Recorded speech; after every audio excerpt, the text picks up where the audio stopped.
kasih atas kesempatannya. Saya dari kelompok 4 akan mempresentasikan tentang penyusunan anggaran produksi yang disusun oleh yang pertama ada estimatif, yang kedua ada unit dan berapa, dan yang ketiga ada saya sendiri, dan yang keempat ada Sintilana dan Sudina, dan yang terakhir ada Hanifah Rizwananya. Nah, selanjutnya saya akan menjelaskan tentang rencana produksi. Apa itu rencana produksi? Rencana produksi adalah alat perencanaan, koordinasi, dan pengendalian yang penting. Rencana produksi merupakan penjabaran rencana pemasaran ke dalam program yang konsisten dengan kebijakan manajerial dan sesuai batasan yang berlaku. Kuantitas produk jasa yang telah ditetapkan dalam rencana pemasaran kemudian disesuaikan untuk memenuhi kebijakan produksi, jenis dari persediaan, sehingga diperoleh kuantitas produk jasa yang harus diproduksi dan periode dalam waktu periode tertentu. Nah, rencana produksi memiliki formula sebagai berikut, yaitu volume penjualan ditambah perubahan persediaan barang jadi sama dengan kebutuhan produksi. Nah, selanjutnya saya akan menjelaskan tujuan penyusunan rencana produksi. Nah, tujuan rencana produksi ini untuk menunjang kegiatan penjualan sehingga barang jadi dapat disediakan sesuai dengan yang telah direncanakan. Nah, yang kedua, menjaga tingkat persediaan yang memadai karena persediaan terlalu tinggi, meningkatkan biaya-biaya dan risiko yang membebani perusahaan, dan sebaliknya, persediaan yang terlalu kecil mengakibatkan banyak gangguan. Kekurangan persediaan bahan mentah dapat mengganggu proses produksi. Dan yang terakhir, mengatur produksi sehingga biaya-biaya produksi menjadi minimal. Nah, selanjutnya dasar penyusunan rencana produksi. Nah, yang pertama ada menetapkan kebijakan besarnya persediaan. Lalu yang kedua ada merencanakan jumlah produksi setiap jenis produk selama periode anggaran. Dan yang terakhir ada membuat schedule untuk periode yang lebih rinci, bulanan, triwulan, dan lain-lain. Nah, ini mencerminkan bahwa rencana pemasaran yang telah ditetapkan kemudian dijabarkan ke dalam program produksi sesuai kebijakan manajemen dan batasan yang telah ditentukan. Nah, sekian dari saya, selanjutnya akan dijelaskan oleh Hanifah. Terima kasih. Kebijakan tingkat persediaan. Persediaan adalah suatu barang yang diperoleh dan tersedia dengan maksud untuk dijual ataupun dipakai dalam proses produksi. Tujuan kebijakan persediaan. Adapun tujuan dari adanya persediaan. Yang pertama, untuk merencanakan tingkat optimal investasi persediaan. Yang kedua, untuk mempertahankan tingkat optimal tersebut melalui pengendalian. Tingkat persediaan harus dipertahankan antara dua perbedaan besar. Tingkat yang berlebihan menyebabkan biaya penyimpanan, risiko dan investasi yang berlebihan, dan pada sisi lain tingkat yang tidak memadai untuk memenuhi permintaan, penjualan, dan produksi dengan cepat, atau muncul dengan biaya kehabisan persediaan yang sangat tinggi. Faktor-faktor yang mempengaruhi persediaan. Yang pertama, daya tahan produk yang akan disimpan. Untuk produk yang mudah rusak, tidak tahan untuk disimpan dalam jangka waktu yang lama, besarnya persediaan harus dipertimbangkan dengan cermat. Yang kedua, sifat persaingan yang dihadapi oleh perusahaan. Jika tingkat persaingan yang dihadapi perusahaan relatif ketat, maka persaingan untuk memberikan pelayanan untuk memenuhi pesanan menjadi prioritas. Dengan demikian, diperlakukan persediaan barang jadi yang relatif besar. Tentuan besarnya persediaan.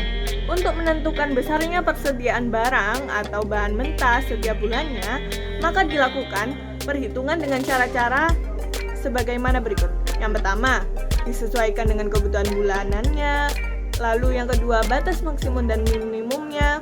Dan yang terakhir, tingkat perputaran persediaan. Yang ketiga, biaya-biaya yang muncul karena kebijakan persediaan seperti biaya sewa gudang, biaya pemeliharaan, biaya asuransi, biaya pemesanan mendadak atau extra carrying cost, lalu biaya kehabisan persediaan atau stock out cost. Yang keempat, besarnya modal kerja yang tersedia. Yang kelima, pola permintaan akan produk permintaan. Lalu selanjutnya, resiko-resiko yang dihadapi perusahaan. Resiko ini mencakup yang pertama, seperti resiko yang berasal dari manusia yang umumnya timbul karena kecerobohan manusia, seperti cara mengangkat, memindahkan barangnya, dan meletakkan barang jadi yang tidak mengikuti prosedur-prosedur yang telah ditentukan. Yang kedua, resiko yang berasal dari alam. Terjadi di luar kekuasaan manusia, bencana alam seperti tanah longsor, tsunami, dan yang lain-lain. Yang ketiga, resiko yang disebabkan karena sifat barang yang mudah rusak. Assalamualaikum warahmatullahi wabarakatuh. Terima kasih atas kesempatannya. Saya Asti Nurmana dengan NIM 2019-4105558. Kali ini saya akan menjelaskan tentang kapasitas kebijakan produksi. Dalam penyusunan rencana produksi diperlukan keputusan-keputusan yang meliputi yang pertama, yaitu jumlah kebutuhan produksi selama periode budget. Kemudian yang kedua, kebijakan-kebijakan menaik tingkat produksi. Jadi proses dalam dan biaya periode budget. Kemudian yang ketiga yaitu kebijakan-kebijakan kapasitas pabrik, misalnya tentang tingkat produksi yang diizinkan selama periode budget. Kemudian yang keempat, tersedianya fasilitas pabrik terutama untuk kepentingan pengurangan atau penambahan kapasitas budget.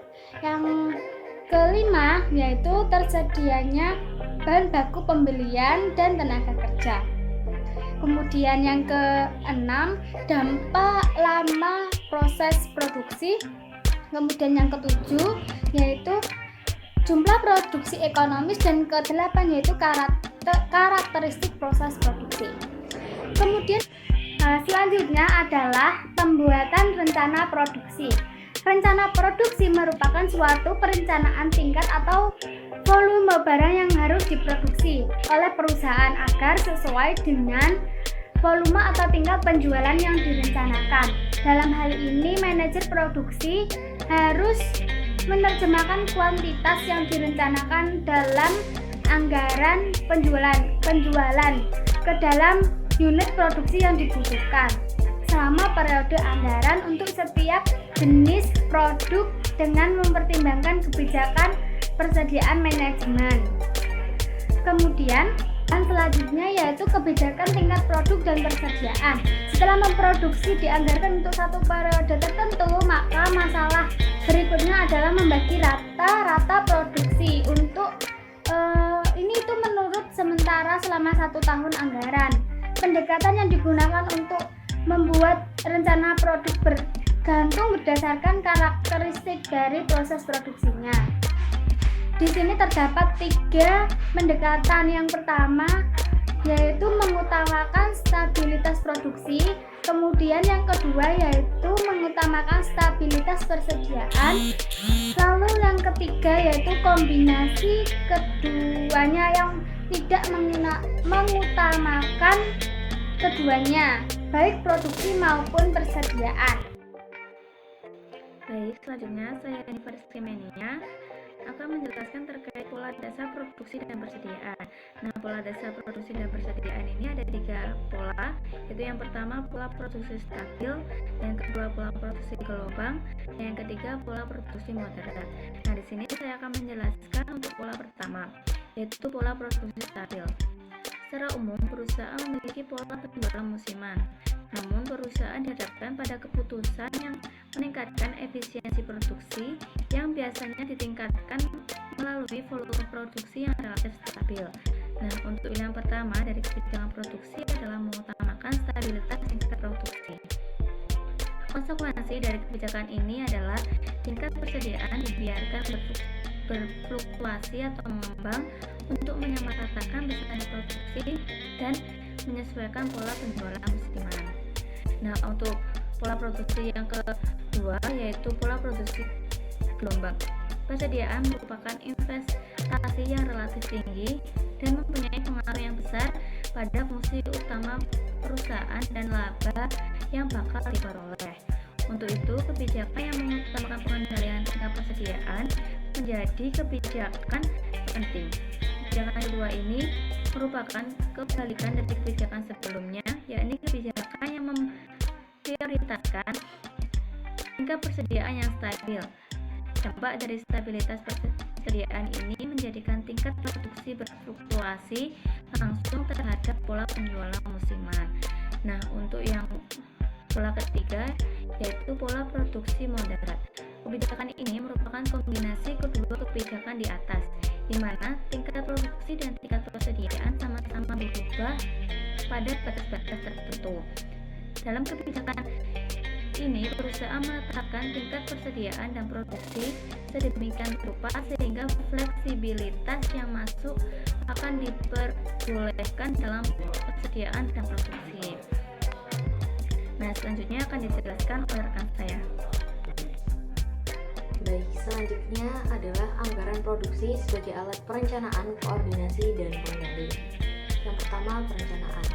Anggaran produksi berfungsi sebagai alat perencanaan, pengkoordinasian, dan pengendalian. Rencana produksi disusun secara rinci dengan mendasarkan pada anggaran penjualan yang realistis. Hal ini mencerminkan bahwa manajemen telah menganalisis dan membuat rencana khusus mengenai fungsi perencanaan produksi dan masalah yang berhubungan. Selanjutnya, koordinasi. Rencana produksi yang disusun dengan baik juga dapat berfungsi sebagai alat pengkoordinasian. Sebagai fungsi koordinasi, rencana produksi menjadi kerangka kerja di mana perintah produksi yang berlaku dikeluarkan. Selanjutnya, pengendalian. Sebagai alat pengendalian, rencana produksi berguna untuk mengukur dan mengevaluasi kinerja aktual produksi. Hal ini untuk menjamin bahwa perusahaan dapat mencapai tujuan yang telah ditetapkan secara efisien. Baik, selanjutnya adalah prosedur pokok dalam pengendalian produksi mencakup 6 hal. Yang pertama, pengendalian bahan. Yang kedua, analisis proses produksi menurut pusat tanggung jawab dalam divisi produksi. Yang ketiga, rute produksi. Yang keempat, penjadwalan produksi. Yang kelima, pengiriman hasil produksi. Dan yang terakhir, tindak lanjut. Baiklah, sekian presentasi dari kelompok kami. Mohon maaf jika ada kesalahan. Saya akhiri. Terima kasih. Wassalamualaikum warahmatullahi wabarakatuh.